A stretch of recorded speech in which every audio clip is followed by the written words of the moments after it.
Assalamualaikum warahmatullahi wabarakatuh. Waalaikumsalam warahmatullahi wabarakatuh. Alhamdulillah. Apa kabar Ustadz Nurholis? Alhamdulillah khair, antum. Wah, ini lagi di ini nih, di masjid ya. Di Betul. Imam Center, Indonesian Muslim Association in Amerika. Waduh, menarik sekali nih. Ini masjid lokasi di mana posisinya, Ustadz? Masjid di kota Silver Spring, negara bagian Maryland, tapi kita tanya orang nyebutnya di Washington DC karena memang lokasinya itu perbatasan dengan kota Washington DC. Oh, oke, Ustadz. Nah, ini terima kasih nih Ustadz berkenan untuk ngobrol-ngobrol dengan TKN News. Alhamdulillah, kita sangat appreciate. Mungkin sebelumnya pengen kenalan dulu nih lebih dalam dengan Ustadz Nurholis. Gimana nih Ustadz Nurholis? Sejarahnya kok bisa masuk ke fase kehidupan di Amerika? Kalau kemarin kita dapat info itu Ustadz ini sekolah itu di Pamekasan ya. Terus lanjut masih di Jawa Timur, lanjut di kuliah di sana. Nah, gimana ceritanya bisa sampai ke Amerika? Kalau apakah seperti Imam Samsi Ali nih? Waktu itu beliau ada program dari Sulawesi akhirnya bisa ke sana juga atau gimana Ustadz? Ya, alhamdulillah, bismillah. Muhammad. Assalamualaikum ya Rasulullah. Assalamualaikum warahmatullahi wabarakatuh. Salam. Singkat tentang kenapa kemudian saya terdampar di Amerika ya. Pertama, seperti diceritakan sekilas tadi, saya asli dari putra daerah Pamekasan, Madura. Oke. SMP sama tingkat SMA, STM tepatnya, di Pamekasan. Terus kemudian kuliah di Malang, tepatnya di salah satu perguruan swasta di Malang. Nah, kemudian di Malang itu kita dapat informasi ada pertukaran pelajar ke Amerika, gitu kan? Pelajar seluruh Indonesia, terus nothing tulus lah daripada ini. Kita kan sudah lulus tuh kan, udah mau lulus. Akhirnya iseng-iseng ikutlah. Akhirnya alhamdulillah dites. Yang ngetes juga orang sini langsung datang ke sana karena mereka ada kerjasama dengan kampus-kampus di Indonesia. Alhamdulillah proses setelah 3 bulan ya, alhamdulillah insya Allah 3 bulan kalau nggak salah, kemudian dapat visa selama 6 bulan di sini, magang. Oke. Magang tepatnya, dengan seluruh student mahasiswa di seluruh dunia, Eropa, Amerika Latin, Asia, dan Asia salah satunya dari beberapa kampus di Kota Malang. Gitu kan. Akhirnya alhamdulillah, qadarullah saya dapat itu semuanya sampai sini. Dan setelah program selesai, saya memutuskan untuk tidak pulang. Akhirnya dipanggil teman untuk bergabung di Washington DC. Nama mendarat saya di Seattle, kemudian pindah ke Virginia, kemudian pindah ke Washington DC. Nah, di Washington DC ini kemudian karena saya tempat tinggalnya dekat dengan KBRI, nah di situ kemudian banyak informasi-informasi, termasuk informasi imam. Akhirnya saya mulai bergabung dengan imam. Oke. Itu dulu program dari pemerintah Amerika ya, atau gimana Ustadz, yang terkait pertukaran pelajar mahasiswa itu? Ya. Dari Menteri Luar Negeri Amerika. Jadi memang government Amerika itu punya program tiap tahun mendatangkan mahasiswa-mahasiswa dari seluruh dunia gitu kan untuk dibuat magang jadi. Berapa orang angkatan Ustadz nih yang kemarin berangkat ke Amerika tuh? Angkatan saya laki-laki dan perempuan 75. Oh, banyak juga ya? Itu disebar di beberapa negara bagian atau gimana? Iya, disebar ke semua negara bagian.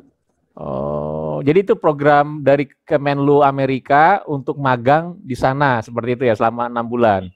Nah, 6 bulan akhirnya bisa sampai bertahun-tahun tuh. Itu tadi gimana? Apakah sudah merencanakan sebelumnya atau ketika proses 6 bulan di sana mungkin ada offering, gimana kalau stay di sini begini-begini segala macam atau gimana tuh, Ustaz? Saya awalnya selesai program pulang, memang dalam sempat pulang, kemudian tidak ada rencana menetap di sini, tapi kemudian melihat opportunity sepertinya ini menjanjikan gitu kan, menjanjikan dalam banyak hal gitu kan. Hidup itu kan kita bisa memilah-milah kira-kira ini gimana nih, akhirnya ya kita memutuskan stay di sini gitu. Alhamdulillah sampai hari ini Allah izinkan untuk aman-aman. Dan putra putri juga lahir di sana ya, berarti ya? Ya, menikah saya di sini, anak semuanya 3, alhamdulillah lahir di sini semua. Sampai hari ini anak-anak di pesantren, karena di sini ada pesantren tuh sekitar 3 jam dari sini. Oke. Ya, di pesantren semua, alhamdulillah. Oh, Ustadz menikah malah di Amerika ya? Saya menikah tahun 2006 di Amerika ya. Oh, berarti Ustazah Yosi itu pas lagi di Amerika juga ya? Bukan ya, bukan nikah. Terus nikah dia pulang dulu, baru balik lagi. Luar biasa nih. Jadi perjalanan hidupnya nih menarik nih. Termasuk apa ya? Ya kalau zaman Rasul dulu kan memang banyak para sahabat diajak untuk menyebarkan Islam ya ke Yaman, ke berbagai Tiongkok gitu kan. Ya mudah-mudahan dengan Ustadz Holis ditakdirkan Allah ini untuk bagaimanapun prosesnya, yaitu dalam rangka dakwah Islam. Dan alhamdulillah bisa sekarang terlibat aktif di Imam Center ya Ustadz ya. Kalau boleh tahu nih Ustadz, Imam Center ini bisa diceritakan sedikit nggak pendirinya, terus tahun berapa, apa juga tuh yang melatar belakangi lah terbentuknya Imam Center itu Ustadz? Ya, pertama saya sebetulnya datang ke Imam Center itu pengen belajar awalnya, pengen menikmati suasana dengan orang Indonesia. Nah, setelah kemudian terlibat di Imam, kita mulai mengetahui banyak tentang bagaimana kisah pendirian Imam, yang kata founder itu didirikan pada tahun 1994. Oh, oke. Itu hanya segelintir orang, tidak ada 10 orang, juga melibatkan beberapa staf KBRI, berangkat dari kegelisahan waktu itu, kan waktu itu orang Indonesia belum banyak ya. Ya. Berangkat dari ada seorang bayi meninggal, terus kemudian bingung kita untuk menguburkan. Oh, kita okay. Dibawa ke komunitas sana nggak diterima, komunitas ke sini nggak terima. Ala kulihal hanya diterima di Virginia di sebuah pemakaman dan diterima. Dari kekuatan itu kemudian banyak pikiran tumbuh bagaimana generasi kita dengan Islam di Amerika ini. Kemudian tercetuslah Imam itu dari alhamdulillah dari founder Imam alhamdulillah. Jadi pemantik itu ada apa namanya keluarga Indonesia yang tinggal di sana, anaknya masih bayi itu meninggal gitu ya. Bagaimana memperlakukan jenazah mungkin dari awal sampai penguburan itu yang kemarin mungkin tahun 94 juga seperti Ustaz sampaikan belum terlalu banyak ya. Jadi tidak seperti sekarang diaspora orang kita juga sudah cukup banyak ya di beberapa negara ya. Kalau sekarang sudah alhamdulillah sudah banyak. Jadi dulu kita waktu Imam berdiri itu kita belum punya fisik bangunan ya, belum berbentuk dalam bentuk masjid itu belum ada. Jadi kita hanya sebatas komunitas. Jadi kemudian kegiatan waktu itu yang saya tahu diadakan pengajian-pengajian, belajar ngaji, nikah-nikahan itu kalau nggak di KBRI, kalau ada event agak besar kita sewa tempat di community center gitu kan, per jam 3 jam gitu kan. Itu berlangsung sampai 2014 pertengahan. Nah, 2014 Agustus alhamdulillah kita dapat hibah dari pemerintahan SBY untuk membeli sebuah gereja yang sudah 4 tahun tidak dipakai. Ya. Background yang di saya belakang ini adalah gereja yang kemudian dikonvert menjadi masjid pada bulan tahun 2014 itu. Itu termasuk di situ meresmikan. Oh, SBY hadir ya, itulah ada fotonya tuh. Nah itu berarti 20 tahun itu bergerilya belum ada tempat begitu Ustaz ya? Mungkin apakah dari rumah ke rumah atau gimana atau? Sebetulnya bukan, kalau pengajian memang kita di sini kita kenal dengan halakoh ya. Halakoh itu kan bisa pakai telepon. Kemudian pekan sekali atau sebulan sekali kita pertemuan darat gitu kan. Dan itu banyak kelompok-kelompok. Nah, sebetulnya imam itu kalau saya melihat kita udah kuat secara grassroots sebelum kita punya masjid. Nah, setelah ini ya kita establish tinggal meneruskan kegiatan itu di masjid gitu kan. Jadi artinya imam itu memang sudah berjalan sebelum ada masjid. Betul. Jadi kita makin solid ketika kita sudah mendapatkan masjid. Alhamdulillah. Iya, di lain pihak ada juga yang kelebihan dana main bangun, habis itu kegiatannya kosong ya Ustaz ya. Nah ini alhamdulillah network di akar bawahnya aktivitas orang-orang tuh sudah terbentuk, begitu ada masjid hibah dari eranya SBY, nah tinggal mengembangkan, memanfaatkannya ya. Ya, dan saya ingat betul itu beberapa tahun sebelum kita punya masjid, kita kan biasanya kalau sholat Jumat ikut ke masjid community lain gitu kan, Iya. Community Afrika, Bangladesh, Iya. Saudi. Nah kemudian kita komitmen untuk mengadakan masjid sendiri dan kita menyewa salah satu community center setiap Jumat tanggalnya segini, pokoknya setiap Jumat kita sudah masukkan aplikasinya, jamnya segini, dan akhirnya banyak masyarakat tahu, bukan hanya masyarakat Indonesia, masyarakat non Indonesia juga kemudian bergabung kita dengan sholat Jumat. Allahu a'lam, mungkin doa dari semua founder, doa ketika kita sholat Jumat itu kemudian Allah kabulkan kita mempunyai masjid. Jadi memang Allah memberikan sesuatu itu berdasarkan kebutuhan. Nah, untuk mengetahui kebutuhan itu dari mana, dilihat dari izakir, dari semangat kita, dari kita. Usaha tidak hanya mencari tempat, tapi usaha dalam ibadah yang insya Allah diridai oleh Allah. Betul. Nah itu berarti setiap Jumat itu sewa ruangan ya, kurang lebih gitu Ustaz ya, di sebuah gedung gitu ya. Betul, yang kapasitas sekitar 200 sampai 400 orang gitu kan. Dan kita khotibnya ya aktivis imam, kita gantian gitu kan. Gantian dengan bahasa Inggris, logat Jawa, bahasa Inggris, logat Mat. Tapi majority ini ya banyak orang-orang Ikhwan Indonesia ya maksudnya di sana ya. Yang sholat Jumat di sana, selain ada dari Afgan, dari Bangladesh, mungkin Pakistan gitu ya. Nah itu berapa lama tuh Ustaz sewa ruangan tuh Ustaz sebelum sampai punya masjid sendiri? Sekitar 2 tahunan lah. 2 tahunan ya. Kita dapat masjid. Iya, akhirnya doa dari jamaah juga itu Ustaz. Akhirnya SBY pun ketarik sama orang-orang imam, akhirnya ibadah ya. Nah, menggerakkan tuh Allah semuanya menggerakkan. Betul. Ustaz, terus di imam ini aktiviti apa aja Ustaz? Kan gini, bagaimanapun juga kan kultur Indonesia dengan Amerika cukup jauh berbeda ya. Walaupun di sana nanti banyak yang keterlibatan itu adalah orang-orang Indonesia juga atau mungkin agak negara-negara serumpun.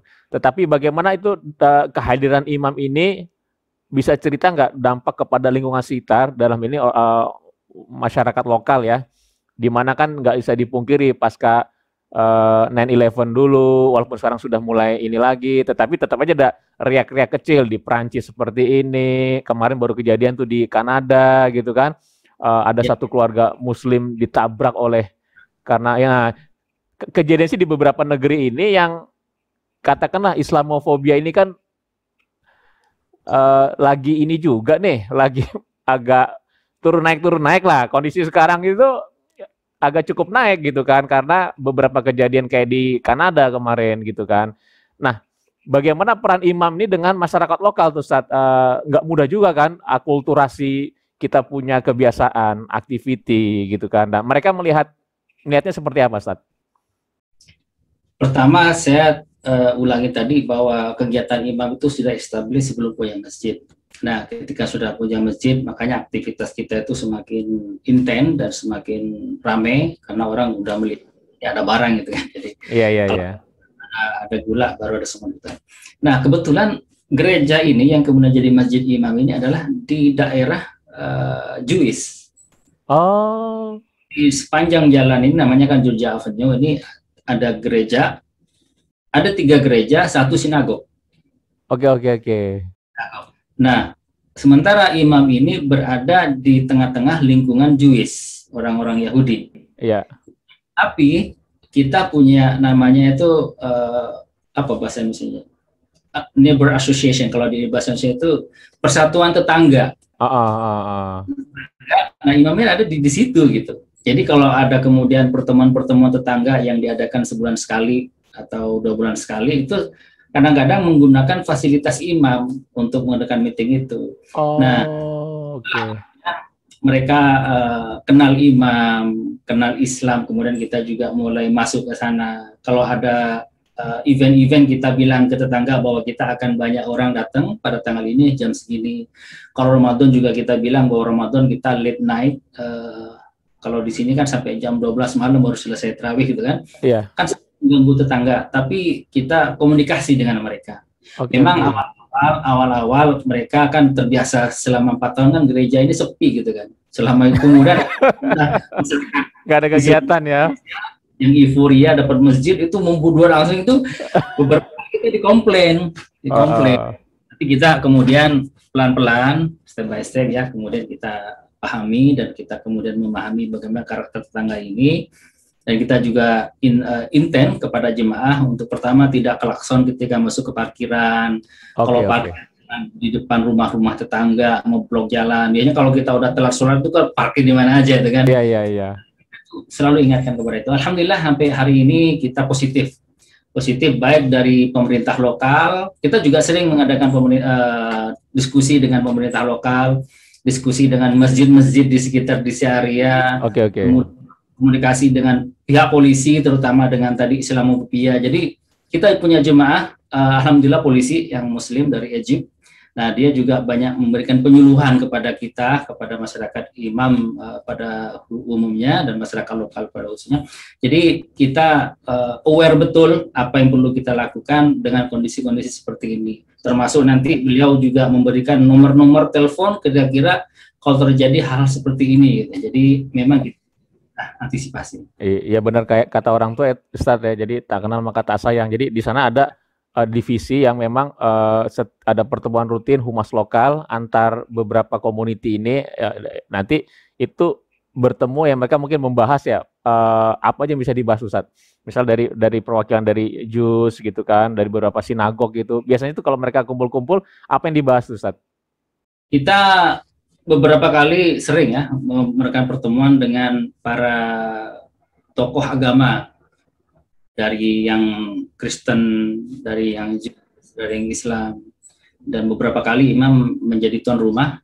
Yang dibahas adalah bagaimana termasuk Islamophobia. Mereka support supaya kita jangan takut, dan mereka juga support menyuarakan kepada pemerintah di pemerintah lokal atau yang punya ke pemerintah di Washington DC, apalagi dekat sini kan. Memang kita masuk dan nama imam alhamdulillah mempunyai nilai positif baik dari masyarakat lokal, masyarakat Indonesia, dan dari pihak government, dari pemerintah lokal dan pemerintah pusat. Kita sudah punya nama dan kita mempunyai branding dan kita punya rujukan. Misalkan contoh ini ya Mas ya, Ustadz, kalau misalkan ada tugas yang mau maksudnya dari Amerika mau ditujukan ke Indonesia gitu kan, misalkan jadi diplomat atau jadi apa, itu di salah satu dari programnya itu untuk disinggahkan ke Imam Center. Nanti dilihatkan, nanti di sana Imam Center ketemu dengan pengurusnya, kita ngobrol-ngobrol.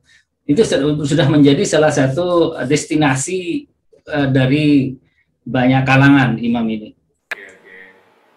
Jadi alhamdulillah posisi imam itu bisa merepresentasikan ya, katakan ya, umat muslim ketika ada beberapa katakan orang yang memang dapat tugas ke Indonesia, mereka melihat langsung ke imam, mungkin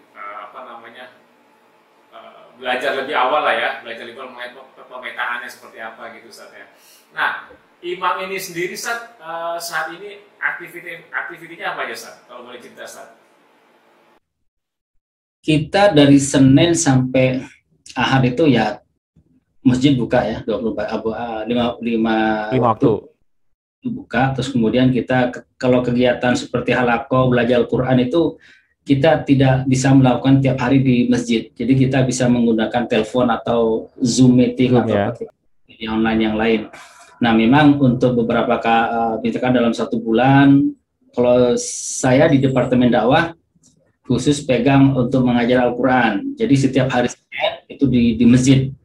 Terus untuk setiap hari Ahad itu kita ada madrasah. Kita mempunyai sekitar 200 siswa dari TK sampai tingkat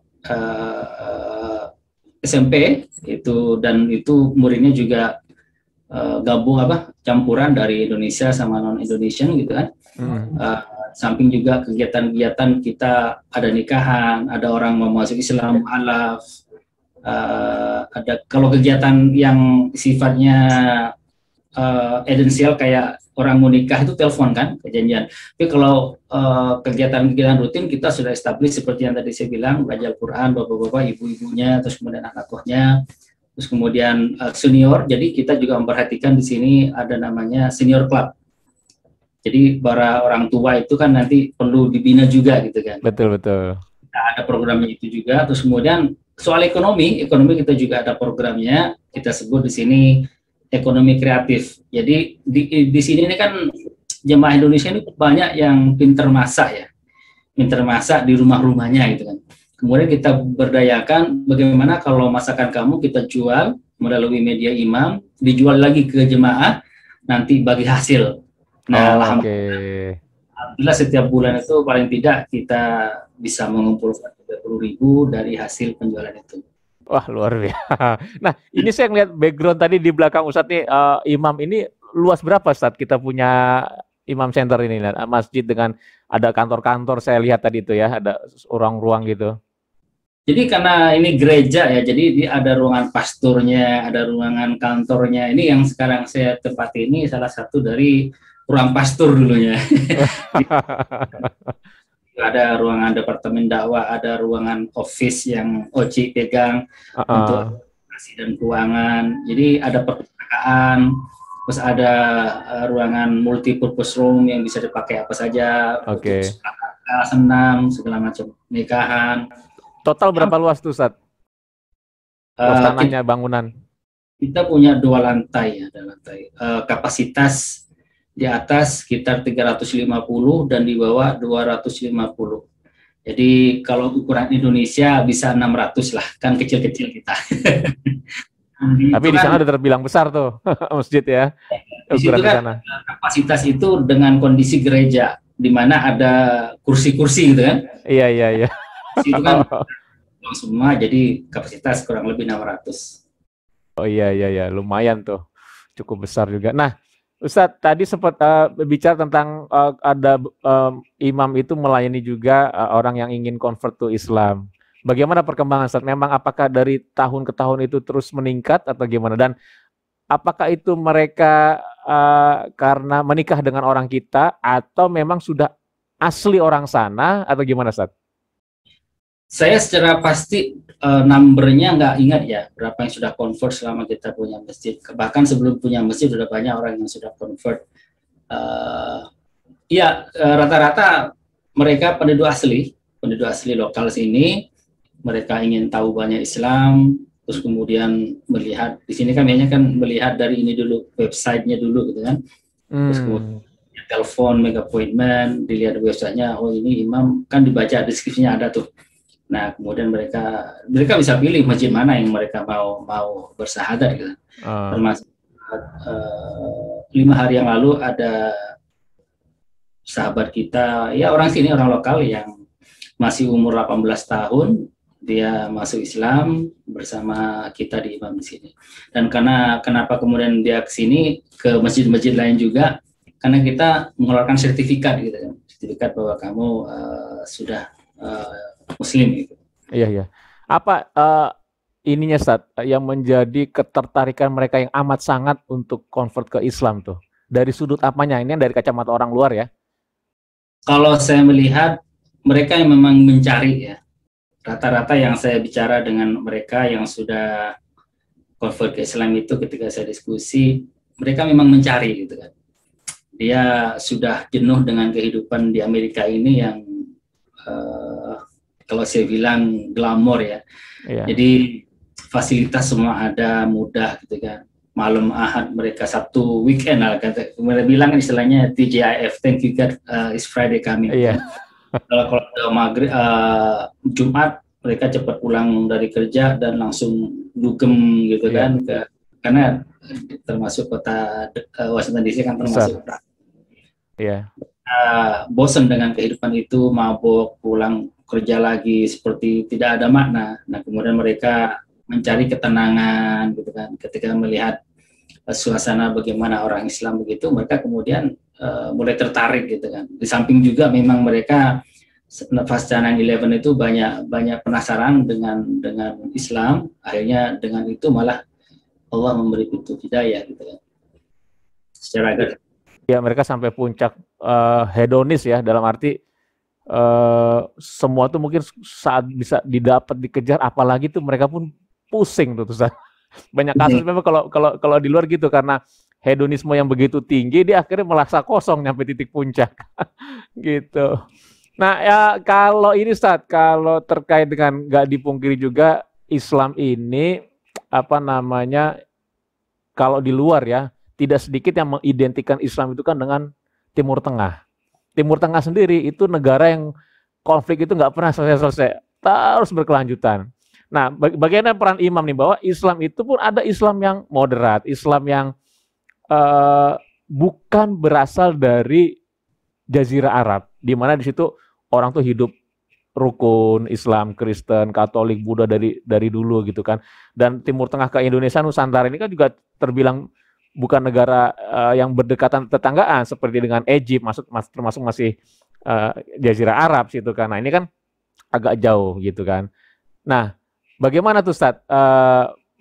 Apakah ada masih banyak orang-orang sana itu yang melihat Islam itu ya Timur Tengah? Ya, betul sekali. Jadi mereka tahunya Islam itu ya di Timur Tengah itu. Mereka melihatnya yang terjadi sekarang di sana gitu.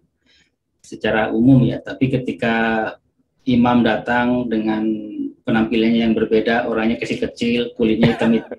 Nggak pakai sorban, nggak pakai gamis ya. Yang merasakan langsung sebetulnya tetangga ya. Tetangga yang ada langsung di sebelah masjid. Bagaimana kalau kita ada acara itu selalu ada makanan gitu kan. Itu yang tidak dimiliki oleh komunitas-komunitas Islam. Kita tahu sendirilah kalau sudah ada acara orangnya 5, jenis makanannya 50 kalau kita itu. Apalagi nanti ada tamu yang kita undang untuk buka puasa atau segala macam. Jadi banyak sekali pintu-pintu yang sebetulnya menarik buat mereka tentang Islam Indonesia. Karena salah satu pesan dari Pak SBY ketika meresmikan masjid ini adalah excellent, tidak menghilangkan culture modern gitu kan. Dan saya pikir, saya yakin ya, dimanapun di dunia ini ketika ada orang Indonesia, dia akan membawa sifat-sifat ketimurannya gitu kan. Dimana kita lebih banyak tersenyum. Jadi kalau kita lihat di website Imam itu, komen-komen para orang yang memberikan komen itu bersih, bersahabat, murah, terus yang paling nomor satu makanannya enak gitu. Jadi memang saya lihat Indonesia ini, kan saya juga beberapa kali masuk ke masjid-masjid lokal lain ya. Memang ada nuansa yang berbeda ketika kita masuk ke masjid Indonesia.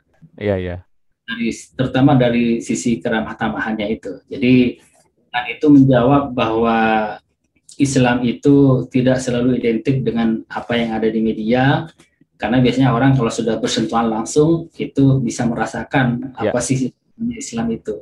Itulah tugas kita di sini, imam menjadi duta-duta menyampaikan bahwa Islam itu tidak selalu yang digambarkan di media. Oke. Jadi memang disinilah perannya pengurus dan juga jamaah yang terlibat itu secara ya kembali lagi lah akhlak itu Ustaz ya. Yang membuat orang berubah itu melihat akhlak secara langsung, bukan melihat apa yang terjadi di media. Seperti itu. Nah, kalau keberadaan imam sendiri bagaimana Ustaz? Dengan beberapa community lain, kan banyak juga di luar ya, di Amerika itu banyak mereka mendirikan komunitas-komunitas muslim juga. Bagaimana Ustaz ininya Ustaz? Apakah ada jalin kerjasama program atau mungkin bagaimana penguatan programnya lah katakan? Ada ya, kita punya perkumpulan masjid di daerah Washington DC area. Di DC area ini kan ada 3 state yang berdekatan, Virginia, Washington DC, dan Maryland. Nah, di sini masjid-masjid kita punya organisasi, di mana tiap bulan kita ada pertemuan membahas tentang banyak hal tentang, kalau misalkan seperti kemarin COVID itu kan, terus tentang Islamophobia kita juga membahas itu. Dan bahkan sekarang imam juga menjadi salah satu pelopor untuk membuat organisasi Masjid Indonesia di seluruh Amerika. Oke. Amerika ini setidaknya yang saya lihat ada di Washington DC, di Philadelphia, di New York, kemudian di New York bakal ada 2 dengan Ustaz Syahli, kemudian di LA, di Houston, paling tidak ada 5 sampai 6 masjid. Nah, nanti ini kita akan membuat seluruh masjid Indonesia yang ada di Amerika ini akan mempunyai satu ciri khas yang sama di semua masjid. Salah satunya itu, termasuk nanti gerakan-gerakan dakwahnya akan kita pikirkan lebih jauh lagi. Oke. Baguslah itu. Jadi memperkuat jalinan dengan komuniti-komuniti Indonesia yang di beberapa negara bagian juga, Ustaz ya. Ciri khas itu maksudnya lebih kepada fisik atau ciri khas apa, Ustaz? Fisik maksudnya bangunan atau ciri khas gerakan dakwah atau gimana? Ya, termasuk dari, kalau saya melihat sih dari bentuk apa nanti masjidnya, suasana seperti apa. Oke. Ya, kita belum membicarakan detail ke sana, tapi yang jelas kita sudah ada beberapa kali meeting dengan teman-teman pengurus Masjid Indonesia yang ada di seluruh Amerika ini. Yang jelas kita sudah punya kesepakatan untuk meneruskan ide-ide ini. Oke, luar biasa. Nah, ngomong-ngomong Ustaz, berapa jumlah pengurus imam nih Ustaz sekarang, Ustaz? Jadi pengurus imam itu ada namanya, kalau kita kenal MPR ya. Kalau di sini kita sebutnya BOT, Board of Trustee, ada 9 orang. Nah, 9 orang ini ada 3 anggota yang kemudian memegang eksekutif, presiden, bendahara, sama wakil presiden. Sekretaris, bukan bendahara, sekretaris. Nah, kemudian presiden menunjuk eksekutif. Nah, eksekutif ini tidak berdasarkan pemilihan. Kalau BOT yang 9 orang tadi itu berdasarkan pilihan. Jadi kita adakan musta tiap tahun, musta itu musyawarah tahunan, di mana di situ kita memberikan laporan kepada masyarakat, ini yang kita lakukan selama tahun ini keuangannya, hasilnya seperti ini, kepada masyarakat semuanya kita ini. Masalah keuangan kita minta auditor untuk mengaudit keuangan kita. Kalau kegiatan kemudian kita sampaikan langsung, ini kegiatan kita selama ini. Nah, di situ peran Departemen Dakwah sangat challenging ya, karena harus menyampaikan detail kepada masyarakat dan betul-betul harus itu dirasakan oleh masyarakat. Kalau saya ngomong begini, mana sih nggak dapat misalkan. Jadi kalau yang sekali saya bilang tadi, ada BOT 9 terpilih. Kalau yang eksekutif itu dipilih oleh presiden, termasuk dari Departemen Dakwah, kemudian masjid, manajemen, kemudian dari madrasah, kemudian dari development, kemudian dari youth. Dari youth kita juga ada departemennya, kemudian dari senior club, kemudian dari convert yang tadi kita diskusikan orang-orang yang baru masuk Islam, apa penanganan kita di sana, dan banyak hal lagi yang kemudian ada di departemen-departemen itu. Jadi BOT itu dipilih oleh, termasuk melibatkan jamaah gitu, Ustaz, maksudnya ya? Dipilih oleh masyarakat ya. Oh, oke. Nah, jamaah ini jamaah. Nah, bicara jamaah, Ustaz, mayoritas itu jamaah di imam itu apakah kita pekerja atau mahasiswa atau gimana tuh petanya, Ustaz? Yang sedang kuliah di sana atau gimana gitu? 90% pekerja, orang yang sudah mukimin di sini. Ya, mukim ya. Terus selebihnya ya mahasiswa, terus kemudian pegawai KBRI. Oke. Muhammad, gitu kan. Banyak juga nggak tuh orang-orang kita yang menikahi warga setempat? Banyak juga. Itu kan menambah generasi kita juga nanti tuh, bagus juga. Tapi saya salut sama Ustadz Nurholis nih. Perjalanan hidupnya ini sesuatu yang unik juga gitu kan. Ternyata hidup itu kita tuh memang nggak bisa, kita nggak perlu merencanakan sampai detail, karena tetapnya Allah yang nanti berkehendak seperti apa. Dan akhirnya mulai dari 2006 tadi, Ustadz ya? Saya di sini 2002. 2002. Sekarang udah hampir 20 tahun. Udah separuh hidup kan, separuh hidup dari sana gitu kan. Itu suatu maksudnya sesuatu yang saya akui lah, maksudnya tidak banyak orang yang berani melakukan hijrah benar-benar gitu kan. Kalau hijrah cuman ke Malaysia, Singapura, itu masih ini kan ke Amerika yang nggak setiap tahun pulang juga katakan. Nah, bagaimana ini secara personal ini Ustaz bisa sharing kerinduan kita dengan keluarga, ya kan ada orang tua, ada kerabat, dengan sebuah lingkungan baru itu waktu masa-masa awal bagaimana Ustaz? Kalau boleh cerita Ustaz. Saya ini orangnya termasuk yang gampang kerasan. Oh gitu. Saya sampai tingkat SMA di Pamekasan, setelah itu 6 tahun di Malang. Iya. Bahkan saya berangkat ke Amerika ini dari Malang, bukan berangkat ke Pamekasan. Artinya memang saya orangnya gampang kerasan. Memang kalau ya adalah kangen, tapi dengan kesibukan yang seperti ini kadang itu malah terlupakan gitu kan. Iya. Jadi ketika kangen itu ketika kita lagi nggak ngapa-ngapain justru gitu kan. Jadi, Lebaran gitu biasanya ingat orang tua ya. Ya teman-teman di media sosial, oh ini tempat dulu ini, itu baru itu saya kangen tuh. Jadi kalau ada kondisi sekarang ini sibuk di imam, sibuk dengan kerjaan, itu udah jadi normal gitu. Iya, sudah menjadi lingkungan baru yang akhirnya melekat ya. Nah, tadi selain di imam aktif di mana lagi Ustaz tadi? Tadi kerjaan tuh maksudnya? Saya kerja, alhamdulillah punya bisnis sendiri. Alhamdulillah. Selebihnya ya saya gibahkan waktu saya untuk imam. Oh, bisnis apa Ustaz di sana Ustaz? Oh, saya punya franchise masakan Jepang gitu. Oh, oke. Jadi inilah memang gerakan dakwah itu banyak berhasil tuh dipegang para pengusaha. Karena pengusaha itu berpikirnya taktis lah gitu kan, dan targetnya jelas. Kalau dakwah seluruhnya dipegang ustadz, nggak melibatkan para muharik ini ya akhirnya kurang berkembang. Itulah kenyataan di lapangan saja. Jadi memang luar biasa nih Ustadz Nurholis. Rencana emang di sini punya ustadz. Jadi setelah kita punya masjid, tadinya kan kalau ceramah terus ngasih pengajian, ngajar ngaji itu kan dari kita ke kita, dari kita untuk kita. Nah, setelah kita punya masjid kan kita berpikirnya harus beda. Betul. Jadi kita harus meng-hiring ustadz pertama yang kita lakukan, dan kita manggil ustadz dari Indonesia. Kita lakukan seleksi. Iya. Kan ada nama-nama ustadz yang sekarang di TV swasta Indonesia salah satu yang kita masukkan kandidat waktu itu, dan qadarullah kita sudah mempunyai ustadz sekarang namanya Ustadz Fahmi Zubir. Alumni Al-Azhar Kairo. Oke.